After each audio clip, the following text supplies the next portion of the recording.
It is great to be with you. Always fun to get back to Iowa. I'm going to do a lot on the screen, so make yourself comfortable where you can see the screens. As you've seen, the book that you'll have on your table, and you've already seen some about tonight, If 714, really a book about revival. That's what I'm going to speak to you about tonight as well, because if you look across the world right now, look at America. We got plenty of problems, but you look across the world, there's tons of problems there. But the good thing is, anytime you have problems, the optimistic side says, well, there's solutions for problems. And if you look at the solutions that we have with our problems, when I hear people talk about the problems we have in America, the problems we have in the world, the solution I hear mentioned most often is that we need to pray. And what do you pray for when you got the kind of magnitude of problems we have? Well, the thing I hear it mentioned most often is we need to pray for revival. And so I have seen that in the last 3 to 4 years in ways that I never thought I would experience. Qualcomm Stadium out in California filled with tens of thousands of people who took hours of just praying and fasting together. Didn't go there to hear a speaker. They went there to pray and fast for America. In Texas, in Reliance Stadium in Houston, we had about 65,000 gathered for about 12 hours of praying and fasting. Again, not to hear a speaker, just to pray and fast. We want to see something happen in America. As you look at the National Day of Prayer last year, there were more than 50,000 groups across the nation that met in civic locations to pray for America. Fire stations and military bases and courthouses. And so all across the nation we have prayer going for revival. That is something that we seem to perceive that we really need, and that's a good thing to pray. Now, when you look at prayer for revival, I have found that there is a real difference in the way that young people pray and that older generations pray. There is a generational difference. Some pray a lot more fervently than others, and that's very understandable. If you take younger generation, you take millennials, you take those that are in college right now, and you look at the kind of difficulties they see. This is government stats on things like sexually transmitted diseases. And you see how the numbers have been falling in their lifetime, in their years. Same thing when you look at violent crime. It's been fairly flat, fairly stable. Same thing when you look at academic achievement scores. They've been up and down, nothing big. The difference, however, is that the older generation remembers things just a little bit different. Like those achievement scores, they remember what they were 40 years ago when they had been exceptionally high. The same thing when you look at things like the sexually transmitted diseases. See, they remember 40 years ago. 40 years ago, there were 6 different sexually transmitted diseases. Now there are 27 different sexually transmitted diseases. So then when you look to it, things like violent crime, you have a 694% increase in violent crime in the last 4 decades or so. So it makes sense that there would be a generational kind of difference in the way people pray, because when young people pray for revival, their experience has not been that of what others have had, and that's where history becomes very significant. You look back and see how revivals have happened in previous generations, and that's one of the things that we have in America. And by the way, if we're praying for revival, the question I always ask people is, how do you know when your prayers are answered? You know, in Texas, we've had a drought for 5 years. We pray for rain.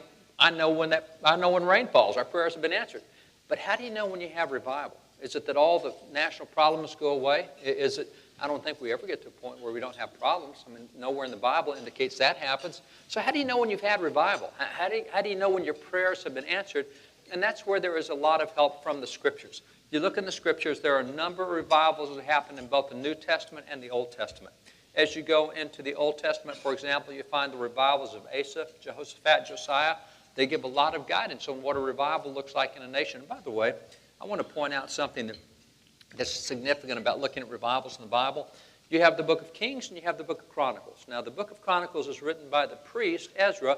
The book of Kings is written by or compiled by Jeremiah. Jeremiah, a prophet, as all the prophets were. That was considered really a political position. You're the advisor to the king and you give him the word of the Lord. So you're working in the civil arena. So when you look at the book of Kings, you really get a political view of what a revival looks like, what it does in a nation. When you look in the book of Chronicles, you get a very spiritual view of what a revival looks like. For example, in the book of Kings, it'll tell you that the king died, he was buried with his fathers. In the book of Chronicles, it'll tell you the king sinned against God, God struck the king down, and the king was buried with his fathers. You get a whole different view of what happens. One's just the fact, the other is the spiritual things that went on behind it. And that's part of what you'll see tonight. What Bob has given you with the book is very much a spiritual view of what revival looks like. What I'm going to give you is some of what it looks like when that spiritual side works out in a nation. Because in addition to all the biblical revivals that we have, we in America have also been blessed with a number of revivals that give us guidance on what a revival would look like. We've had a number of revivals in our history. And the first thing you can say about a revival is It lasts a whole lot longer than you think it does. You know, we're used to churches having revivals at church over the weekend. There is no such thing that happens in history. It's not a weekend thing. Look at the First Great Awakening. There is no America without the First Great Awakening. What you have with George Whitefield and Samuel Davies, what you have with Gilbert Tennant, what you have with Jonathan Edwards, what you have with so many of those preachers, that went from 1730 to 1770. That's a 40-year revival. Do you know they didn't know they were in revival till they were out of revival? Historians look back at it and said, that must have been a revival. The people that were in it at the time didn't recognize. It's kind of like watching your kids grow up. Your kids grow up and you don't see it, but suddenly you say, your pants are too short. You've been growing? You know, you just get indications every once in a while something's happening. But those guys that were in it for those 40 years, they didn't know it was a revival. I mean, that's what God was doing in the nation. And had that not happened, we would not have a United States of America. No question about it. Had it not been for the Great Awakening, we would not have come together as a nation. So you have a 40-year revival there. When you look at the Second Great Awakening, it bumps into the Third Great Awakening. Between the two of them, it goes from 1801 to 1878. That's 77 years. You could have been born in 1802. You could have died in 1877. You could have been 75 years old and lived your whole life in a revival and never recognized you're in a revival because it lasted that long. The turn of the century revivals, Dwight Moody and Ira Sankey and Billy Sunday and those guys, that's 30 years, 1880 to 1910 in that time frame. So the thing you see about revivals is they last a lot longer than we think they do. So if we're going to say, hey, I can stop praying now, revivals happen, that generally never happens. You never recognize when that occurs. So there's a lot that goes with it, but from the American standpoint, you want to see what a revival looks like, it's probably easier just to study biographies. You know, in the Bible, that's the way we learned history. If you look at the Bible, they don't do history the way we've started doing history in the last 50 years in America. God does not give you a bunch of names and dates and places. He gives you stories. You want to learn about the Philistines? You study the life of David. You study the life of Saul. You study the life of Samuel. You don't get the Philistines came in this year in 1427. I mean, we don't get that kind of stuff. You get the story of people. You see the story of David and Goliath. You see the story of David with the bear and David with the lion. And that's the way God has always dealt with history. And that's the best way to learn about revivals, is to look at people like George Whitefield. So if we take Whitefield as the most recognizable person of the Great Awakening and say, what does revival look like? If we want revival in America, there's some things you can say about Whitefield. One is that Whitefield preached 18,000 different times over a period of 34 years. So you look at Whitefield's contribution to the Great Awakening, man, it lasted decades. And by the way, 18,000 sermons, 34 years, that's about 500 sermons a year. That's a lot of preaching. Now, I travel a whole lot. Last year I spoke to over 600 different groups. So Whitefield is averaging 500 a year for 34 years. I think that sounds like a little bit of work. And especially considering back then, what he had to do was he had to travel on horseback the whole way. He made 7 missionary journeys from Maine down to Georgia and back. You look at the turf he covered on horse, speaking 18,000 times. And by the way, he carried a portable pulpit with him. This is the pulpit literally he carried on his horse with him. He would ride to another town, pull that pulpit out. He would get up and preach in it and fold it up and move on to the next town. 34 years he traveled across America like that. And as you look at what he did, one of the things that becomes very clear is he had a ton of opposition. And the opposition, I mean, you read the stories about Whitefield and who was opposed to him and what they did and what he had to go through. And he just had a lot of opposition. What stands out to you is most of the opposition came from the religious community. It was not the secular people that got ticked at him. It was the religious people that got ticked at him. It's the same way that happened when Nehemiah was rebuilding the temple. His opponents, they were all the guys who were living in the temple. Sanballat and Geshem and Tobiah and those guys. It was the people that should have been his allies that were the guys opposing him. Now, this is one of the things I've learned. I've spent a lot of years in politics. I've spent a lot of years in the church. I'm an ordained minister, and so been in political office in Texas for 9 years, done all of this stuff. And what I've learned is that we have, whoops, excuse me, guys. Don't stand right there. All right, I got it. I will stay away from that. I'll move this direction. What we have is a lot like Moses. Moses only had to fight the Egyptians once, but he fought his own people for 40 years. And that's the way it so often goes with a revival, is the people that should be with you and should be glad for what's happening are often the people who resist. You know, we've never done it that way before. It's always been different. And so there's always some resistance. But there's always a big group that moves, but there's always loud resistance as that group starts moving. So it always happens that way. I've learned in politics and in church, I have to wear a bulletproof vest, but I always wear it to the back. It's the friendly fire that kills you. The axiom I developed out of all this is, look, I don't need enemies. I got friends. And they do a better job than my enemies sometimes. I've got a friend in Arkansas. I love the way he does it. He talks about Noah and the ark, and that when Noah's in the ark and all the flood is raging outside and all the waves tossed in the ark, Noah wasn't nearly as concerned with all the waves on the outside as he was with all the woodpeckers on the inside. It was the stuff on the inside that creates more concern than the stuff on the outside. And so if you look at what happens in the Great Awakening, it's not the secularists that are criticizing George Whitefield. It's the Reverend Charles Chauncey and all these different preachers that are releasing papers on him, releasing little booklets on him, and publishing things about how terrible Whitefield is. That's just characteristic. That's part of it. If you're going to make progress, you're going to get resistance anytime you make progress. And that's spiritually the way it's always been. Every revival in the Bible had that as well. Now, when you look at all the opposition that came from the religious community, you know what stands out about Whitefield? Is 80% of the nation physically heard him preach a sermon. Think what the penetration is on that. Think how many communities you have to ride your horse into and take that pulpit out and get down and preach a sermon. For 80% of the nation to physically hear him preach a sermon, that is a lot of work that Whitefield put into that period of time. Now, when you look at Whitefield, you think he was really inspired by what he did? Not particularly. But it's what God had him doing. He was faithful to what God had. Matter of fact, we know in the last 2 or 3 years of his life, what he did killed him. Because he would preach, and he'd get down off that pulpit, go over to the side, and he would spit up a bunch of blood and cough up his guts, and then get back on his horse and ride to the next place and preach. Then go over and spit up blood, and then cough up his guts and ride to the last 2 or 3 years, really hard on him. But that was never the question. The question is this the right thing to do? Is this what God wants? Absolutely, this is what God wants me to do. And so really he spent himself in that cause. Now we look back and say, that was a revival. Look at what happened.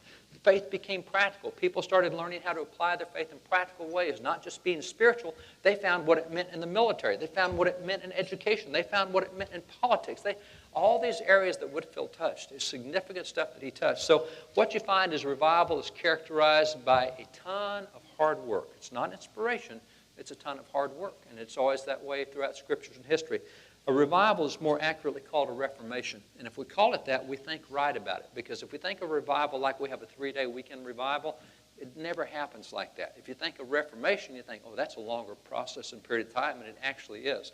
So what I want to do tonight is I want to give you 3 principles for reformation, 3 things that always go historically anytime there's a revival. And by the way, I do think that America's in a revival right now. I think historians will look back and write about what's going on and say this is a revival. I think I can statistically prove that. But like every previous generation that was in a revival, they didn't know it was they didn't know they were in it until after it was over. But I think I can show you that. So principles of reformation, the first one I want to point to is develop a sense of duty. To do that, I want to go to something that Jesus said. Actually, Jesus was asked a question by his disciples. In Luke 17, they came to Jesus and they said, Lord, increase our faith. You see, they had just gone through a situation where they had tried to do some miracles, didn't work out too well, didn't get the same response Jesus got, and they've been watching all that he's been doing, and man, they don't seem to be able to come up with what he's doing. So, Lord, increase our faith. We want to be more like you and be able to do what you do. Great request. Look at how Jesus, now this is a really spiritual request they make. Look how Jesus responds to this request. Jesus said, suppose one of you had a servant plowing or looking after sheep. Wait a minute, did you not hear my question? I said, increase our faith, and now we're having a lesson on agriculture. How did we get here? Now, I want you to watch what Jesus said. They said, Lord, increase our faith. He said, suppose one of you has a servant who's plowing or looking after the sheep, and if you can put yourself 2,000 years back to what it would have been, that's not an easy job. I'm a rancher. We got the cattle and the horses and the land and everything that goes with it. And our typical, as it is for people who live in the country, you guys as well, our day, we don't go by the clock. We go by the sun, from sun up to sundown. We call it from can see to can't see. 14 hours a day is pretty typical in the summer for us. We wish we had 8-hour days like people in the city had. We never get 8-hour days. That would be a vacation. We work all the time. Now, you walk around behind some mules or oxen all day, and you do it with wooden plows, that when you hit a rock or a stick or something hard in the ground, it breaks your plow. that can be a very frustrating, very hard, very laborious day, psychologically as well as physically. But worse than that is if you happen to tend sheep. Now, I raised sheep for a long time. We had up to 200 goats and sheep, and I will tell you it is no compliment that God likens us to sheep. Not in any way, shape, fashion, or form. That is the dumbest animal in God's creation. I have to use psychological warfare with my sheep. If I want them in a pen, I try to chase them out of the pen because they're so stubborn and rebellious they'll come back in. I have to do exactly opposite of whatever I need them to do. If I try to doctor them, they will run over me and hurt me. If I want to give them food, they will knock it out of my hand. They will butt it. Everything about them is stubborn. And see, it doesn't say much that we're liking the sheep, but it says a whole lot about the shepherd. Because if a shepherd can deal with that for 14 hours a day, that's a pretty remarkable person. So being a shepherd is really, and that's why he says, imagine that you were plowing or that you were tending after sheep all day. You spend 12, 14 hours and you come in from the field. And Jesus says, now when he comes in from the field, and you've had this 12, 14-hour tough day, would the master say to the servant, hey, hard day, man, it's been tough. Why don't you come and sit down and eat? He says, no, that's not what happens. Instead, the master says, why don't you prepare my supper? And you get yourself ready, and you wait on me, and then after that, we'll see if there's any time for you. Whoa, you mean I got 2 jobs? I work 14 hours a day, now I come in at night. I've got a second job, and it's taking care of you. I need a little downtime here. No, it doesn't happen that way. You work the 14 hours, you come in, the master says, hey, I've got a lot more for you to do. You wait on me. We'll get around to you maybe sometime. And then after that, Jesus says, and what do you think the servant, because he did what he was told to do, so you get no thanks for all this. You've not only got 2 jobs, including waiting on the servant and taking care of the sheep or the oxen or whatever the field, nobody even thanks you for it. You don't even get noticed. Nobody appreciates what you do. Now, this is Jesus' answer, remember. He says, so also, when you've done everything you were told, you should say, we're unworthy servants. We've only done our duty. Now, this was the answer to what question? The question was, Lord, increase our faith. He said, do you want to increase your faith? What you have to do is you have to learn to do your duty. And the word I would emphasize there is the word duty. This has gotten away from us in our culture. It is still a military term of sorts. But if you look at the word duty, up until the 20th century, duty was considered a contractual obligation. It's something you legally, that's why we never had contracts. We did it by handshake. You shake somebody's hand, man, you have a duty to keep your word. You will keep your, today, if you look up the definition of duty, it says that which someone ought to do. That's pretty loose. I don't feel like doing it, so I'm not. No, it was a contractual obligation. Jesus said, you do that which is your duty, and your faith will grow. You'll expand. You'll see spiritual maturity and growth. See, that's what Whitefield did. That's what you'll find through the American Revolution. They weren't guided by whether they liked what they did or whether they enjoyed what they did. They were guided by their duty. I will do the right thing regardless of how much opposition I hit, regardless of how many people it ticks off. In Whitefield's case, it was not often that he could preach a revival without somebody standing in a tree and peeing on him while he was preaching a revival. That's just not real inspirational. You know, I think today so many people would turn and walk away. Oh, I don't have to put up with this. So if they don't like me, I'm going to. Whitefield didn't do that. He kept doing what his duty was, and that's what he did for 34 years for 18,000 sermons. So that's a characteristic of revival, is doing duty. And by the way, I love the promise we get through history and seeing how this works out in history. You take someone like John Quincy Adams. He is the founding father I would most associate with the word duty. John Quincy Adams, when he was 8 years old, was out with the Massachusetts Minutemen as they were going after the British. When John Quincy Adams reached the tender age of 14 years old, he got his first congressional diplomatic appointment overseas to Europe. When he was 15 years old, he got his second congressional diplomatic appointment overseas to Europe. He spent 60 years in public service. As you come into the administration of George Washington, he was a diplomat under George Washington. Washington said he's the best diplomat we have. Under John Adams, he continued to be a diplomat. Under Thomas Jefferson, he was a U.S. Senator. As it came to President James Madison, he was back to being a U.S. diplomat. He actually negotiated at the end of the War of 1812. As it came to the 5th President, James Monroe, he was at that time Secretary of State, and then he became the 6th President of the United States. Then after having been President, he went into the House of Representatives, the only man in American history to go from being President to going from being a member of the House. Now, by the way, while he was a President, he wore his faith on his sleeve. He is what we would call a very evangelical man. You see that through the fact that he was one of the officers of the American Bible Society. It was founded back then. He helped operate and run that while he was in Congress. They had their meetings in Congress. He also Did a book for 10-year-old Americans showing 10-year-old Americans how to read the Bible from cover to cover once every year. He also is a published poet. He's the only president to have published poetry, and it was religious poetry. This is one of the poems he did. As a matter of fact, even when he was serving in the House, excuse me, as a very famous person, people would write him. He's known all over the world. People would write him and say, "Can I have your autograph?" And he would write back. And when he did, he didn't just send a name back. He tried to do something very edifying. In one case, a girl named Mary Talbot, a young girl, wrote him and said, "Mr. President, can I have your autograph?" So he took and wrote a poem for her. This is out of Psalms 104. He paraphrased Psalms 104, which is what he typically did. Would take a Bible verse somehow and write it back to the people. He would make a poem out of it, would paraphrase it, but always got God's word into whatever he was doing. So this was our President of the United States. After that, he did go into the House of Representatives. As a member of the House, he hated slavery. He was an anti-slavery guy, big-time anti-slavery. The problem he had was when he got in the House, he said 80% of the House was pro-slavery. So here he is, an anti-slavery guy, the Wilberforce of America. He wants to see slavery ended, but he's got an 80% opposition against him in his own body. He still fought on against slavery. Matter of fact, they nicknamed him the Hellhound of Abolition. He was a bulldog that would not let go. He sunk his teeth in and would not let go.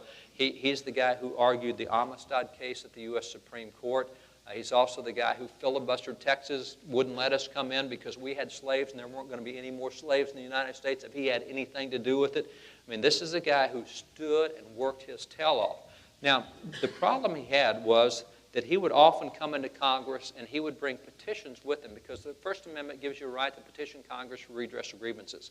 And on one particular week, he brought in over 700 petitions to end slavery. Now, this is part of the records of Congress. You can see all these petitions. It's just a long list, 700 petitions. The problem back then was Congress was very responsive, so they would take whatever petition you came in with and assign it to the committee, have hearings on it, see what they should do.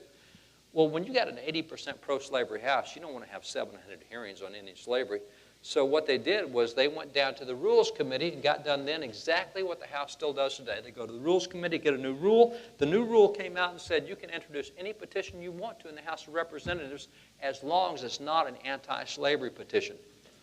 It was called the John Quincy Adams Gag Order. They did it specifically to shut him up. He wasn't going to be shut up. He kept bringing the petitions in, and they tried censure, they tried reprimand, they tried expulsion. The newspapers crucified him. His own political campaign ads, we have campaign ads from back then where it had a picture of John Quincy Adams. They drew a bullseye on his forehead and said, "Someone shoot this man and get him out of Congress, kill him, get him out of there."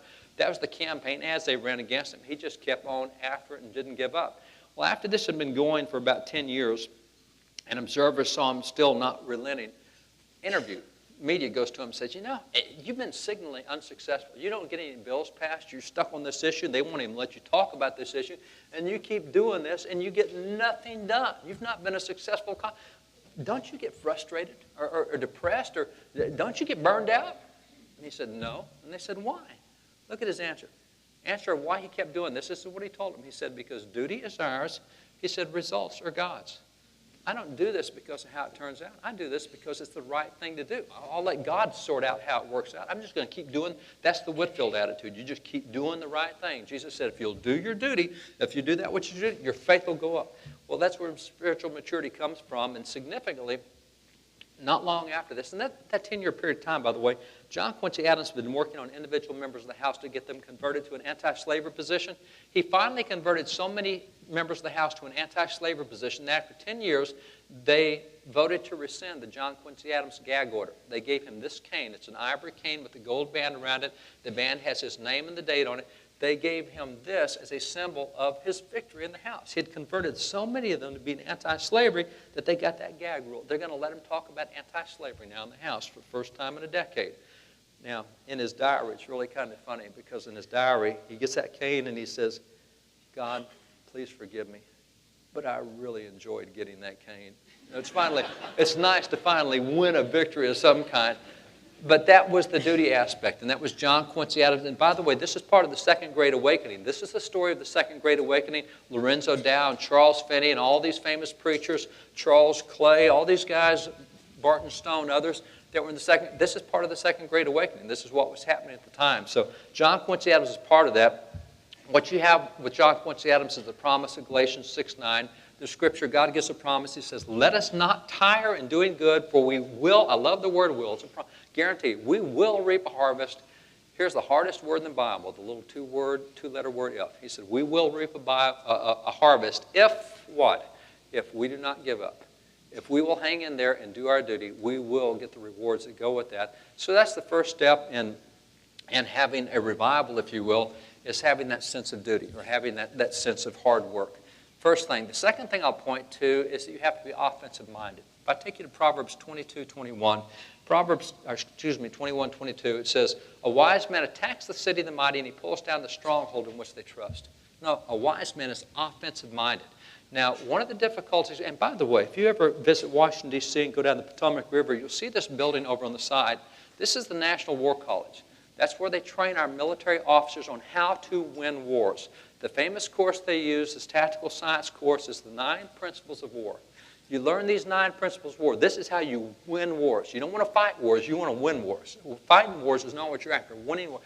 And what you learn in the 9 principles of war is defense is not one of the 9 principles of war. Defense is considered a time when you are temporarily reorganizing to go back on offense. You stay on offense. Defense is not a position in war. That's a temporary position where you're trying to get back on offense again. Now, if you look at this from the legal community, what happened legally was we used to be able to have daily voluntary prayer in schools. But then the court said, oh, no, you can't do that. You guys back up. So we said, all right, we'll defend the land they've given us. And they say, oh, by the way, you guys are still reading the Bible. You can't do that. Back up. And go, okay, well, we'll defend this. And they say, by the way, you can't have nativity scenes. Okay, we'll back up. And so what happened is over a course of 40 years, they said, no nativity scenes, no Bibles, no prayer, all this stuff is gone. And we keep backing up and trying to defend what little bit we got left, and they keep giving us less and less. And instead of saying, hey, why don't we go back out there where we used to be, we're trying to defend what we got left. We're not on the offense, we're on the defense. Fortunately, about the last 15 to 18 years, there's been 7, 9, 10 different national legal groups that have popped up with an offensive mentality that says, no, we're not going to stay back here. We're going back on offense again. Now, I travel all over the nation. One of the things I see when I talk to principals and superintendents is they tell me that they get an annual visit, sometimes twice a year, from the ACLU. ACLU finds the principal, goes in and says, Mr. Principal, we're going to be keeping an eye on your school this year. If we hear that you let any kids pray over lunch, if we hear that you have Christmas carols at a Christmas, as a matter of fact, we hear you have a Christmas program instead of a winter program, and while we're at it, if you even think about having prayer before football, we'll have you in court so fast on a $5 million civil rights lawsuit, you'll never know what hits you. And these rural districts go, oh my gosh, $5 million, we can't afford that. That'd be a bond election, we'd lose all of our jobs. And so the first time a kid starts to do something religious, these principals fall on them with both feet and say, stop that right now. They're scared to death of a lawsuit. They don't want to have a lawsuit. Well, see, ACLU is very offensive-minded. Now, the problem is we win lawsuits like crazy. You heard Chuck say they win 80% of the 60 cases they've had. Anybody hear about that in the news? I don't think that seemed to make much in the news, that we win all these cases. We win cases like crazy. One of the cases that we won back in a number of years ago was called Westside versus Mergens. 8-0 unanimous Supreme Court decision where it said, you know what? If you've got a public school, you can have a worship club, a Bible club, you can have an evangelism club, you can have all sorts of religious activity at schools, and a school can't stop that. Well, nobody heard about that on the news. They didn't talk about a unanimous 8-0 decision. But friend that I have, I work with a lot of these different legal groups. I'm on the boards for some of these legal groups, and one of them is ACLJ. ACLJ, Jay Sekulow. Jay is very offensive-minded, and so Jay gets this 8-0 decision, this case argued at the court, and nobody's heard about it. So Jay went out to donors and raised enough money to rent 4 jets.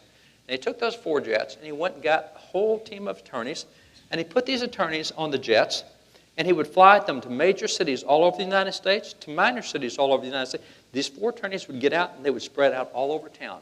They'd walk into the principal's office and say, Mr. Principal, you may not have seen this, but we have an 8-0 unanimous decision from the U.S. Supreme Court that said if we hear that you will not let these kids have a Bible club or a worship club or an evangelism club, we will have you in court so fast on a $10 million civil rights lawsuit, you'll never know what hits you. And so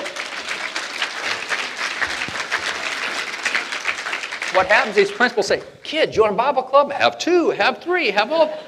Within 18 months, out of 16,000 school districts in America, 12,000 of them started Bible clubs within 18 months. because we went on the offense because we had tools and we attacked. Rather than trying to defend our ground, we started asserting our ground.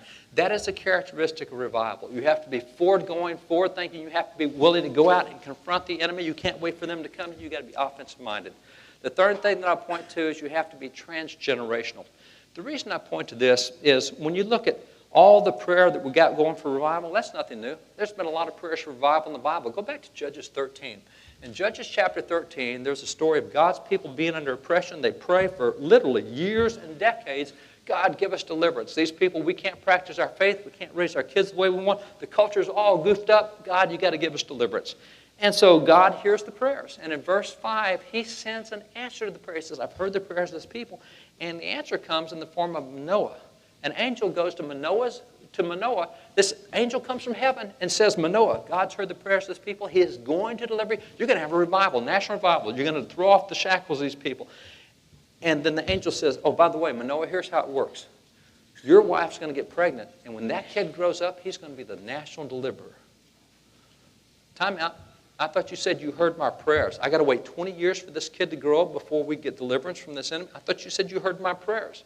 God often answers the prayers by sending you a different generation that gets things right. And I think that's where we are in America now. I think it's very easy to prove that. You see, we've been working in America since Roe v. Wade to have the nation become pro-life. And we finally are now, depending on which poll you look at over the last 4 polls in the last 6 months, we're somewhere between 51 and 53% of Americans now say they're pro-life, which is great. We finally got there. But you know what? With our young people, they're 72% pro-life. Only 19% of them are abortion on demand. Abortion's not even an issue with them. What do you think happens when they become national leaders in 20 years? You think that they're going to end abortion? You bet they are, with 4 out of 5 believing it. See, now, here's the question I've got. How did our kids get 20 points more pro-life than everybody that teaches them? How do they get 20 points more pro-life than their parents, than the school, than the media, than the university? How'd they do that? God says, oh, you guys have been praying for an answered abortion? Here, let me send you a generation that's going to get it right.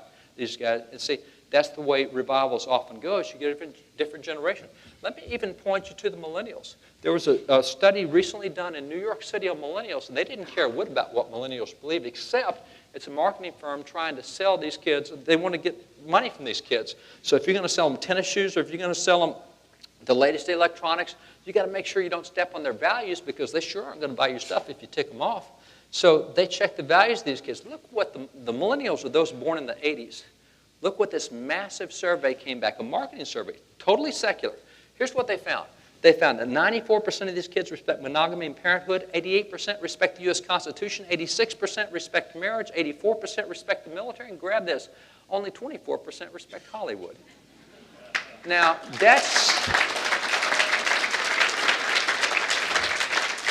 see, this is why I think I can prove that we're in revival, but it takes years to work out. And by the way, 88% of the whole generation respects the Constitution. Man, we can't get 88% of Congress to respect the Constitution, and they swear to uphold it. We got a whole generation coming along that respects this. What a change this is. But see, the problem with this is there's danger that happens right here. And it always happens this way in the Bible. You go back to Egypt. Remember Egypt? God's going to raise up Moses, and they're going to be delivered from the Egyptians. But you back up 80 years, and Pharaoh says, hey, I don't know what's going on, but you got to go find all these babies and kill all these babies that are 2 years old. How did Pharaoh, 80 years before Moses became the deliverer, know that he needed to kill all the 2-year-olds? That somehow there was something spiritual going on in him that recognized, man, I got to get these kids off track because they're going to destroy me if I don't. And so that's what happened. They went after it. Now, as it turns out, Moses did not get killed. He was saved by the Hebrew midwives, and he does become the deliverer. But there was something spiritual where the enemy said, I got to target those kids. Same thing, Jesus. And here comes Herod, and Herod says, oh, no, you go find all those Bethlehem, anybody 2 years old, you slaughter them all. So the slaughter that went on, the prophecy of there's the crying in Ramah, all that went on. But Jesus was still saved and changed the world, quite frankly, not just a generation. Well, that's where we are with these kids. I think spiritually the enemy knows that these are the kids that are going to be a real problem for him. Because, even just the stats I showed you. So what does he do? He is so aggressive on these kids right now. If you're not aware of this, a number of national studies show that right now between 71 and 88% of Christian kids deny their faith in 4 years of college. college is so hostile now, we're losing anywhere from 7 to 9 out of every 10 of our kids to education. They're killing these kids spiritually, wiping them out. There's 2 national legal groups that we work with that do nothing but defend the faith of kids who go to university. One of the stories we hear all the time, they'll walk in as a freshman class and the professor will say, how many of you kids are Christians? A whole bunch of them raise their hand. He said, you won't be when you leave my course. And he goes after them from the first day. I mean, that aggressive. And it makes a lot of sense because, you see, the problem we've had with our kids is we teach them what to believe. We haven't taught them why they believe what we believe. And I show this to parents all the time. I say, how many of you believe in the virgin birth of Christ? Everybody raise their hand. Give me 5 reasons you believe the virgin birth of Christ. I haven't had an adult give me 1 reason yet. How many of you believe the Bible's inspired? Everybody raise their hands. Give me 5 reasons you believe. We don't know why we believe what we believe. We know what we believe. And so here comes a professor, 14 PhDs. He said, are you kidding me? You believe in the virgin birth? Do you realize that's a physical impossibility? You can't be pregnant and be a virgin. How stupid are you? And the kids go, oh my gosh, that is really illogical. I can't believe I bought that. How dumb was I? And so they go after kids' faith like that, and because they don't know apologetics, they get picked off. Now, the good news is at least we have Christian universities to which we can send our kids. And at Christian universities, only half of the kids deny their faith while they're at Christian universities. Whoa. Why would we lose half of our kids at Christian universities? Well, the answer is very simple. Jesus tells us in Luke 6:40, he says, every student, when he's fully trained, will be like his teacher. So many of our Christian professors got their degrees from pagan guys who trained them. They've got a pagan degree. They may be Christians, but they don't think biblically. They don't think like Christians. And so we're losing our kids at a high rate, which is why we have to protect those kids. So that's a very important part, is the aspect of revival. You got to protect those kids. Now, if you remember Elijah, after Elijah wiped out 400 false prophets, 450 prophets of Baal on top of Mount Carmel, he goes to the cave and says, God, get me out of here. I'm the only one left. God says, no, I've got 7,000 guys you don't even know about. Here's what you need to do. Go get yourself a young kid and mentor that young kid. Go get this guy Elijah. Well, Elijah ends up doing twice as much as Elijah did, but it was that younger mentorship, that younger... Do you know, if you look at the preachers in the Great Awakening, you've got George Whitefield, and you've got Samuel Davies, and you've got Gilbert Tennant and Samuel Cooper. Samuel Davies is considered the greatest pulpit orator in American history. Nobody's a greater public speaker than he was. He had this little kid that was always running around with him during the Great Awakening. And Samuel Cooper, big preacher up in New England, had a kid running around with him during the Great Awakening. And Gilbert Tennant, who was a big Great Awakening preacher across Pennsylvania, had a kid running around with him. You know who the kid running around with the great orator was, Samuel Davis? This little kid named Patrick Henry. I wonder where Patrick Henry learned to be such a great speaker, sharing that sermons. And the kid running around Samuel Cooper in New England, a little kid named John Quincy Adams. And the kid running around the Gilbert Tennant in Pennsylvania, a little guy named Benjamin Rush, one of the 3 most notable founders. See, we trained a whole generation of young people there. We mentored that. That's exactly what Elijah and Elisha did. John Quincy Adams did the same thing. Now, you can tell he's not a people person. Everybody get that? He's not a people person. He's a duty-driven person. He's not a people person, but he's one of the most famous people in the world. He's known all over the world. And in the 17 years he served in the House, his freshmen would come in, they would try to cozy up with him. And he's just not a people person. But for whatever reason, one election cycle, one freshman kid he seemed to take a liking to. And this freshman kid, he had a brain dump kind of with him, said, you know, I came up in 1843 with a 3-step plan to end slavery. Never got the House to pass it, but we could end slavery. And he just had this brain. And 14 months later, John Quincy Adams dies. Well, this young kid ends up being a pallbearer for John Quincy Adams. Don't know how the relationship got formed, but he became such a close one, but he became a pallbearer for John Quincy Adams.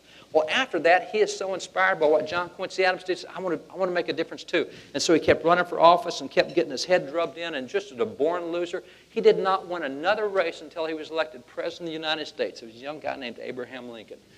Abraham Lincoln gets elected president. He says, you know, I know a 3-step plan to end slavery. I know exactly. And he ends slavery. Now, John Quincy Adams never got to see the end of slavery, but guess who trained the guy who ends slavery? John Quincy Adams. See, that's that transgenerational kind of thing that happens when you're looking at a revival. So those are the 3 principles I would share with you. Develop a sense of duty, be offensive-minded, be transgenerational. And as we pray and we look at all the things that we're praying for, let me close by giving you a challenge from John Hancock. John Hancock called his state to prayer on 22 separate occasions, the governor of Massachusetts, and he was dead serious. Half of those times were for days of humiliation, fasting, and prayer. On those days, Governor Hancock had every business in the state shut so that everybody could focus on humbling themselves before God and fasting and praying. 22 times he called his state to prayer. But this is what he told his people. He says, I urge you, by all that's honorable, by all that's dear, by all that's holy, not only that you pray, but that you act. We need to pray. But just like Whitefield did, there's stuff we have to do. Just like John Quincy Adams, there's stuff we have to do. So we pray. See, this is the chronicle side of it, and there's the king side. And they both go together to make a revival. You've got to do this. You've got to do this, but you've got to act with it as well. See, that's why if you look at folks like Charles Finney, who was part of the Second Great Awakening there with John Quincy Adams, Charles Finney, and man, the impact he had was tremendous. He wrote revival lectures.